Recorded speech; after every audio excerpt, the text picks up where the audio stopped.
Hello and welcome to our friends on Facebook Live and YouTube, and of course our friends on Zoom and Instagram. Today, my friends, we're going to take a fascinating journey into a very big topic, which I'm going to crunch down to 30 minutes or so as best as I can.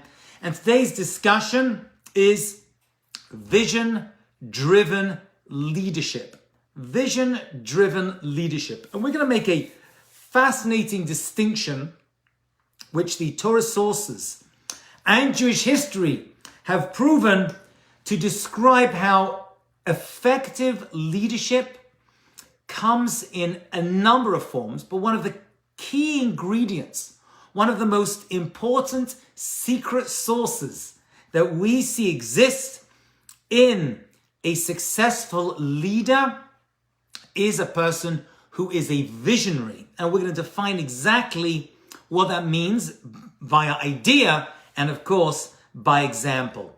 So let's have a look at three types of leaders that we have in Torah, in Jewish life, and, of course, in Jewish history. So if you look throughout the gamut of Torah thought and Jewish life, you see that there are three main forms of leader. We have the kings, the malachim. We have the priests, the Kohanim, and we have the prophets, the Nevi'im. Those are the three forms of leadership role. There's many more, but those are the three main leadership roles that the Torah speaks about. What is the king? So the king is a political leader. The king may also be a prophet, but not necessarily. That's the king. He is leading politically. What areas of land are we going to conquer? How are we going to tax people? How are we going to create an effective infrastructure? And of course, the main role of the leader is to inspire people and lead by example and to keep the people safe. That is the idea of kingship in Torah and Jewish life. Then we have the priest. The priest is the religious leader. That's the priest, and they're the ones who teach and will run the Beit HaMikdash, the temple in Jerusalem, which was the seat of Kedusha, of holiness. So that was the priest, and they were the teachers of Torah from young children to older people in Jewish life. But you have a third group. And the first two groups were limited. You could only have one king at a time. And that king could only come from one particular shevet, one particular tribe. The priest, of course, the Kohanim, could only come from a different tribe. Kings came from shevet Yehuda. Priests came from shevet Levi, where they were Leviim or Kohanim. And therefore they were limited. But the third form of leader was open to everyone, man, woman, and even child. And that is the prophet, the Navi. And the Navi is the visionary. The Chazon is the visionary, the person who would have a vision, literally have a vision. But they gave their vision form and context and responsibility. That's what the prophet did. They were a group of ideas people of ideas, and people of ideals. Of these three, I've mentioned before, two of them were constantly in battle. If you look in Jewish history and one cursory look into Tanakh, you'll see, into scriptures, you'll see that two of these three were always hashing it out. And that is the king and the prophet. And it makes sense because the king is dealing with the here and now. He's like, we've got to fight that nation. We've got to conquer that territory. I've got to win the heart of that person in order to make my plans come to fruition. And the prophet, the Navi, would be like, no, it's not going to work. And in the short term, you may get results. But in the long term, the short-term gains are not worth the long-term results and eventualities that are going to come from this short-term decision. So the kings, many of the time in Jewish history, talk about the bad kings, would fight, argue, and many times kill the Nevi'im for thwarting, from holding them back. So they thought from their dealings and expectations from the people of Israel. So what is a prophet? And a prophet, of course, is not limited to any one tribe or any one person or any one gender, man, woman, child. You could have a king who was a prophet as well, which was a fantastic King David, King Solomon, Shlomo Melech, Shaul was a prophet as well. And so for us, the prophet is something that we can all tap into. Listen, we can learn from the king and from the Kohen as well. But the visionary was the one who didn't just see immediate impact of their actions, but had the ability to have foresight into the future. The implications of every action had forward thinking. If we don't fix this area, we're going to end up over there. The prophets were famous for saying, if you guys don't fix your ways, God's going to kick us out of the land of Israel. And what was the usual reaction? Kill the messenger. They used to kill the prophets, right? Because visionaries, not only we're going to see, are there to tell us about future occurrences, they have to get buy-in. People have to buy into their vision. More about that when we talk about Moshe Rabbeinu, who was the master at getting people to buy into his vision, sometimes at a very, very steep and challenging cost. Okay, so happens to be there was a book, which I have and I bought many years ago, and it's called The Vision-Driven Leader. Now, these ideas I'm sharing with you, I actually had before I started to, read through some of these ideas. But he makes a few very interesting distinctions in this book, in this particular book by, I think his name was Michael Hyatt, I think if I remember correctly, which apply very much to Jewish life as well. And he says that when it comes to leadership, you have two different things. You have people who manage and then people who lead. Managers, and he's talking in the context of a business, but as I mentioned before, the Jewish people are like a business, a big business that's been around for thousands of years. And we do show profit for our actions, excuse the joke.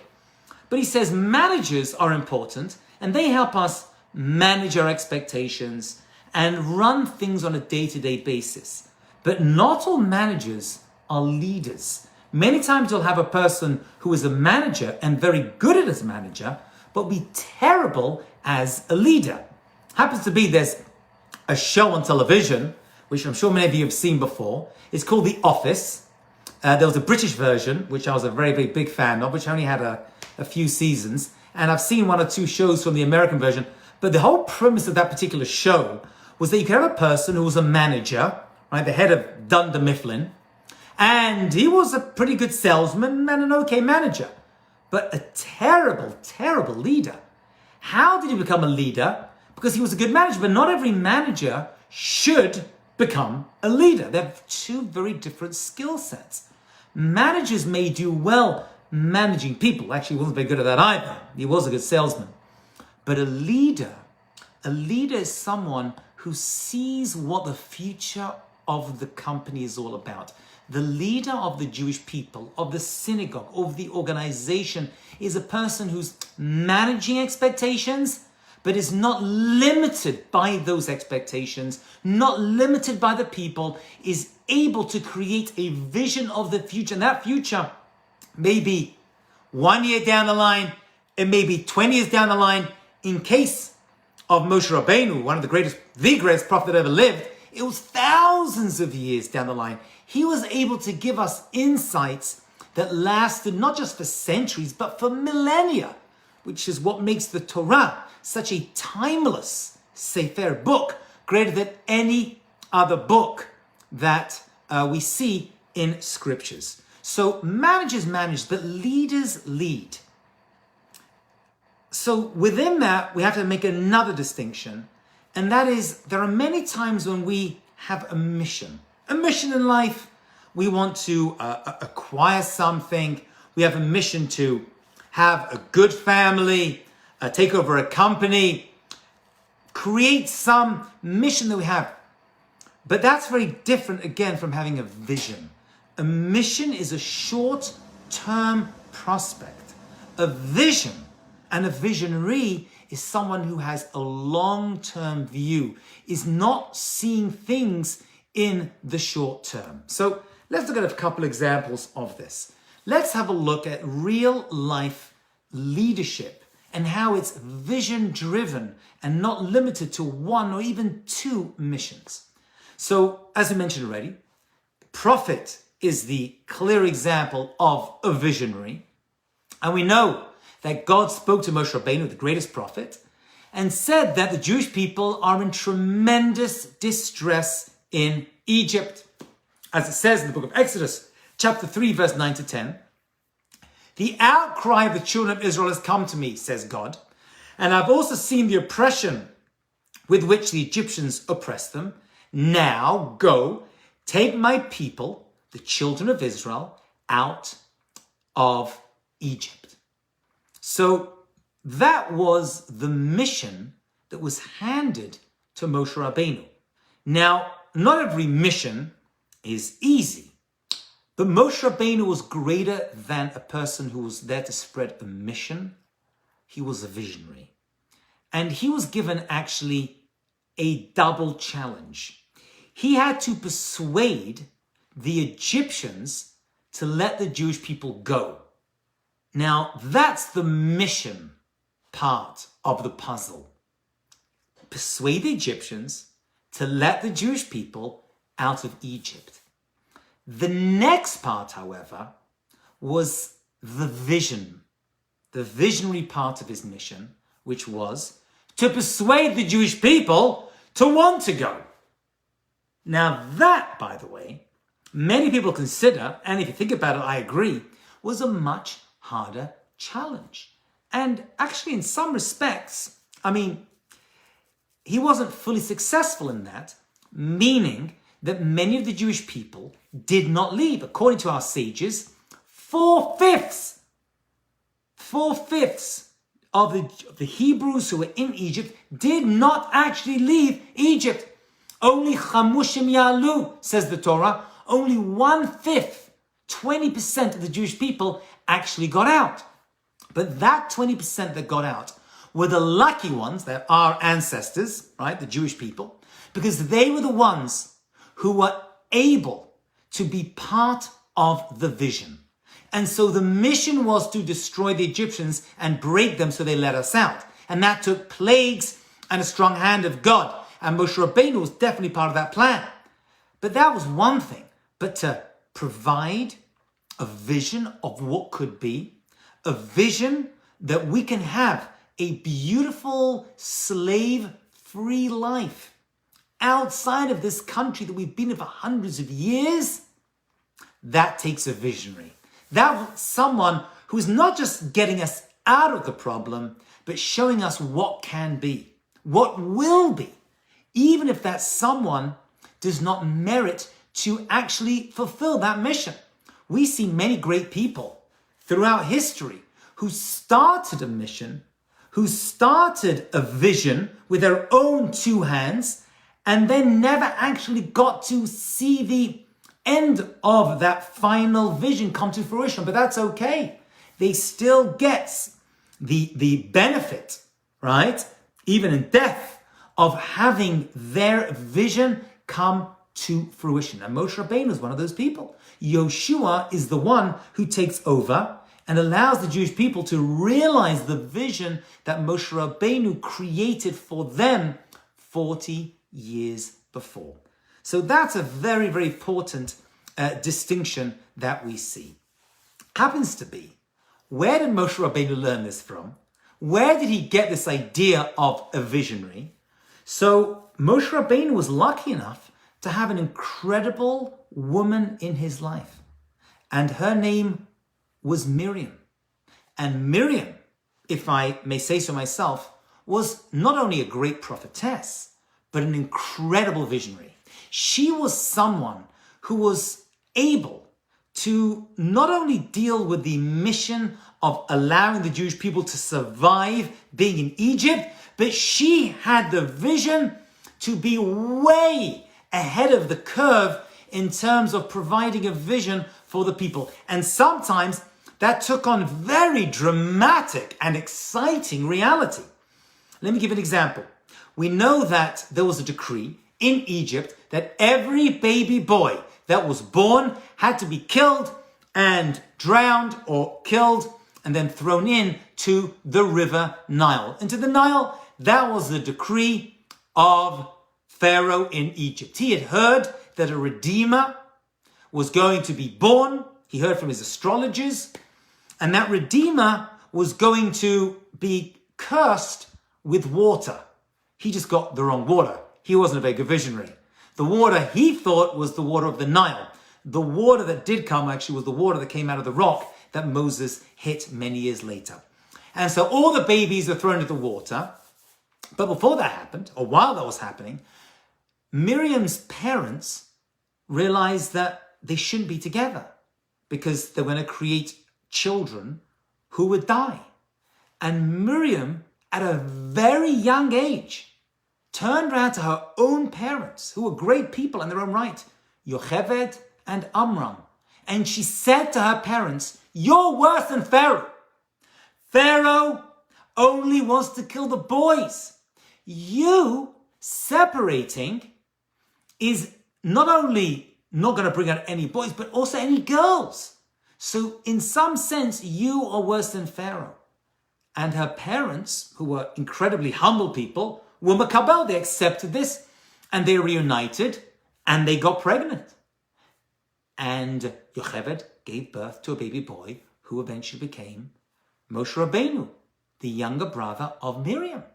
So Moshe Rabbeinu's entire existence came out from the vision of his older sister Miriam, that even her parents, the great Yocheved and Amram, who were the leaders in Egypt, even they weren't privy to that vision of Miriam. Later on in the story, by the way, you should know that, first of all, Miriam and her mother, Yocheved, were commanded to kill the boys because they were midwives, right? They're referred to as Shifra and Puah. They're given code names. Why is not for now. But for this episode, they were given code names because they were acting undercover, because they were meant to kill any boys that came out while they were midwifing. However, they let the boys live because they feared God more than they feared Pharaoh. And obviously they survived. And that's how, among other things, many of the Jewish boys were able to survive this terrible decree of Pharaoh. Many years later, when the Jewish people were, not many years later, but a while later, when the Jewish people were to exit Egypt, we're told that the Jewish men, the Israelis, the Hebrews, left armed. Armed, right? They had a mission to protect their families. So the Jewish men took on their mission to protect the Jewish people, and they left armed, and good they did, because they were confronted with war almost as soon as they left. First the Egyptians, and then Amalek came to attack them, Midian, so they were constantly under attack. However, we're told that Miriam, in the book of Exodus, chapter 15, verse 20, was a prophetess, and we're told this is the sister of Aaron. She took musical instruments in her hand, tambourines and drums, and she had the Jewish women leave with musical instruments. Why is the Torah telling us during this incredible escape from Egypt that Miriam and the Jewish women took musical instruments? And the answer to this is unbelievable. The answer to this, my friends, is that a person can have a mission which the Jewish men realized, and they were faithful to that mission. But Miriam had a vision, and her vision was, we're going to win this mission. We'll leave that mission accomplishment to the men. They will fight the wars for us. but I have a vision. And in my vision, we're going to win that war because I have faith in my people. And a true leader, a person of vision, a true prophet or prophetess is someone who gets people to buy in to their vision of leadership and able to say, we're going to have difficulties, we're going to have challenges, but we're going to win. And I'm going to prove it to you. I'm not even going to arm myself except with this tambourine, because this is a symbol, she said, that when we win those wars, we're going to play them and we're going to dance. And that's exactly what she did. Miriam had all the Jewish women lead the community in songs and dances and musical accompaniment.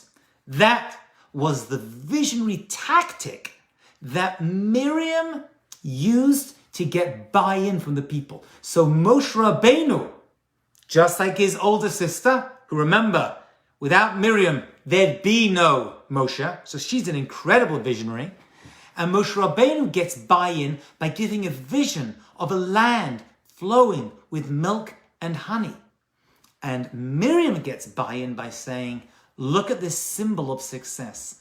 Right now, people are going to get armed, they're going to attack us, they're going to want to hurt us, but we are the people of the musical instrument. She was one step ahead of the curve. That, my friends, is a true visionary in leadership. Not showing people what is, but showing people what will be. A person of ideas, but a person of ideals. And he says in this book, The Vision Driven Leader, that crucial to this mission is to inspire. You must inspire the people that there's a vision that you have. And since tomorrow night is Purim, I don't know when you're watching this particular video, those are watching on YouTube or Instagram, but we're about to go into Purim, and Mordechai and Esther are the masters of vision-driven leadership. They are not managers. They weren't dealing with a mission. They were dealing with a vision. They had a vision that they had of survival of the Jewish people, and they needed to get buy-in. And they were very successful at getting the people to buy in. Once again, we pointed out that it was hard to fulfill the mission of getting the Egyptians to let the Jewish people out of Egypt. What was harder was to persuade the Jewish people to actually want to leave. That takes vision, not just mission. And so how do you inspire the people? So we said one of the ways we see from our great leaders is showing them what can be, giving them a vision, giving them your vision. And to do that, you need clarity. A leader who wants to share their vision needs to have clarity to inspire other people to buy in to that vision that they have. You can have a very, very good genius. I mean, I think back to my childhood. I had some brilliant teachers who were just so smart, but they were so smart, they couldn't connect to their students and weren't able to educate, inform, and inspire their vision of what we could be. Sometimes you can have these people who just speak so much jargon, are so smart that they're detached. That's not leadership. That's trying to fulfill a mission. Leadership must involve vision if you want that mission to continue into the future, which we said when it comes to Moshe Rabbeinu was very, very important. When it comes to Miriam, very important as well. Now, when it comes to Mordechai and Esther, we know they were successful in their leadership mission and turned into a vision because the Purim holiday is still here. We still celebrate Purim exactly the same way that it's been celebrated the past 2,000 years. Mishloach Manot, which Mordechai and Esther, Matal Yavyonim, the Kriyat Megillah, it's part and parcel of who we are as Jewish people. And so when Mordechai tells Esther to go into the palace and tell Achashverosh that you are Jewish and we have to be taken out, Esther becomes a visionary leader when she accepts that mission, which took a little bit of persuading. It wasn't simple, right? Even Mordechai had to fight to get this vision that he had for Esther to buy in. Once she does buy in, it becomes her vision. And she was a prophetess in and of herself. And Mordechai was a Navi as well. So now you have this incredible thing. You have Mordechai creating a vision, but his ability was that he was able to persuade Esther to take it on. And Richie, she said no. She said, I'm not going in and telling him that I'm Jewish. He's going to kill me. No one's going to believe me. Nothing's going to happen. But as soon as a great visionary gives over their vision, the proof that they are a great leader is the other people buy in. And that's exactly what Esther did. She bought into that mission. And as soon as she does, she starts telling Mordechai what to do.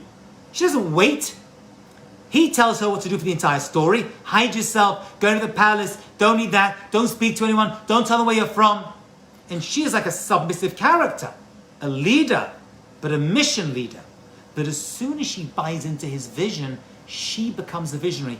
When you have a vision, it becomes contagious.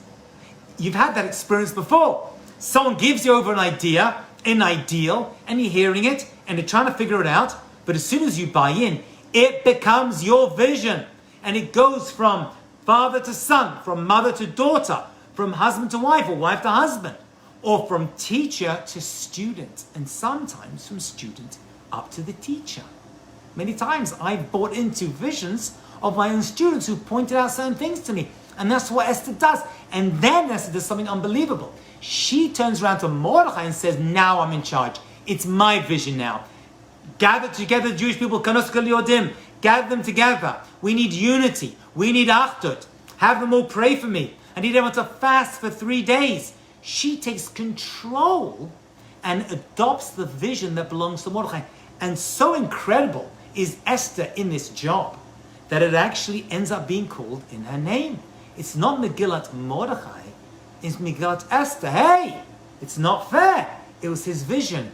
But once she took it over and she threw herself into it, it even got called by her name. So it needs to be clearly given over, and a sign that it's a vision and not just a mission for any leader is you get buy-in, and the people buying into it take over the vision with as much excitement and commitment as you. Because if they don't, the mission and the vision die with you. So that's the difference between a mission and a vision. And there's always going to be, I'm sure you've all experienced it when you've had a vision of something that you want, there's always going to be resistance. Moshe Rabbeinu had to deal with Datan and Aviram and Korach. These were people of mission, but not of vision. And they fought back against his vision for the future. And we see that Mordechai and Esther had to deal with a Haman and an Achashverosh. Right? These are people who are blocking their vision of what could be. Eventually became the decree. Sometimes it's not even a person, it's an idea. Right? The decree to kill the Jewish people had to be defeated in order for their vision to be realized. So you've always got people who are going to push back at you. And one sign that it's a vision and not a mission is that you keep going. You keep going. And by the way, it's never too late. Some people will say to themselves, I just do my job. I'll get the job done. I'll get the mission done. And this whole visionary thing, we'll leave that to the young people. That's a great, great mistake. Some of the greatest leaders in Jewish history adopted their visions very late in life. Moshe Rabbeinu was 80 years old when he became the leader of the Jewish people and took them out. Until that point, he had a mission. But his vision, literally his vision, began at the age of 80. Right? For us, the Jewish people, you hit 80 years old, you're just getting going. It's never too late to adopt a vision for the future. But you've got to be ready in order to do it, because you don't know when it's going to come your way. Esther, this whole Purim story took nearly 20 years. Even if she was 20 years old, which she wasn't, she's probably older when she adopted the mission, by the time her vision came to fulfill this leadership role that she was put into, She was at least 40, some say 50, even 60 years old. I know we have this vision of a young Esther. She was a woman in middle age by the time this whole vision came to fruition. It takes time and preparation for your vision to come into fruition. I want to update this a little bit, and we'll finish with this. One of the great, I think, there's many examples of this, and maybe we'll speak about this again, but we're short on time. One of the great visionaries of our days, someone who some of you may not have heard of, especially the younger people, which is very upsetting to me, and especially to those people who come from the former USSR, from Russia. Many of them have not heard of this person, but his name is Anatoly Sharansky, or Natan Sharansky. Now, he was a man with a mission, but again, he was a man with a vision. And he wrote in his book, which is well worth reading, right? Let My People Go, right? And Fear No Evil, which is a classic book which every Jewish person should read. It's really a classic book. I think I lent mine out, never got back again. But he talks about how he applied for an exit visa to emigrate from the USSR to Israel. Unfortunately, for the crime of teaching Hebrew and mitzvot in the former USSR, he was imprisoned in solitary confinement. First of all, he was put up in front of a kangaroo court there in the former USSR, and he was sentenced to, I think, almost life in prison, right? His wife, however, who was an incredible woman in and of herself, she was able to escape and was given a visa to go to Israel. And he talks to his vision in his Bible. I just want to quote for you. I don't do this too often, but do listen to his amazing words. And he says that I feel part of a marvelous historical process. By the way, he said these words to the KGB, actually, or whoever was running the court, right before or right after he was sentenced. Okay, so for many people, he was sentenced to years in prison, and that was the end of the mission. But he was always, Natan Sharansky, Anatoly Sharansky, was always a man of vision. And he says the national revival of Soviet Jewry is a marvelous historical process. And he says, my relatives know how strong my desire was to join my wife in Israel, and with what joy at any moment to exchange my so-called fame as a Jewish activist for a visa to Israel. He never liked the faith, he didn't want, he never did it for that. He says, for 2,000 years, the Jewish people, my people, he said to these people in court, have been dispersed all over the world and seemingly deprived of any hope of returning. But still, each year, Jews have stubbornly and apparently without reason said to each other, L'shana haba b'Yerushalayim, next year in Jerusalem. And we say those words, interestingly enough, at the end of the Pesach Seder, to show that we have a vision after leaving Egypt, and that's a national vision, getting out of Egypt, L'shana haba, and then we say at the end of Yom Kippur, after our own personal salvation and redemption of Yom Kippur, L'shana haba. It's always a vision. Yom Kippur only makes sense when you have a vision for yourself in the future, and Pesach only makes sense when you have a vision for yourself for our people in Yerushalayim, in the land of Israel.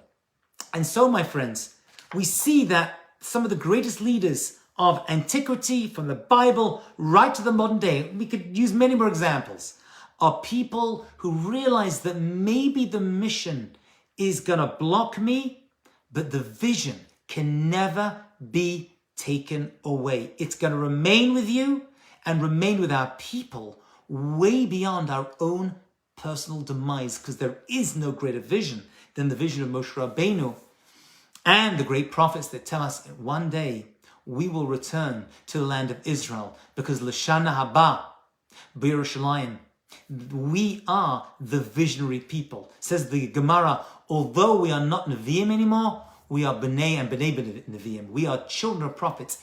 And actually part of the messianic reality is going to be the return of prophecy. So we will all all people, men, women, and children, will be able to give each other the vision of the ultimate Olam Haba that is waiting for us. That, my friends, is the secret of the vision-driven leader and leadership.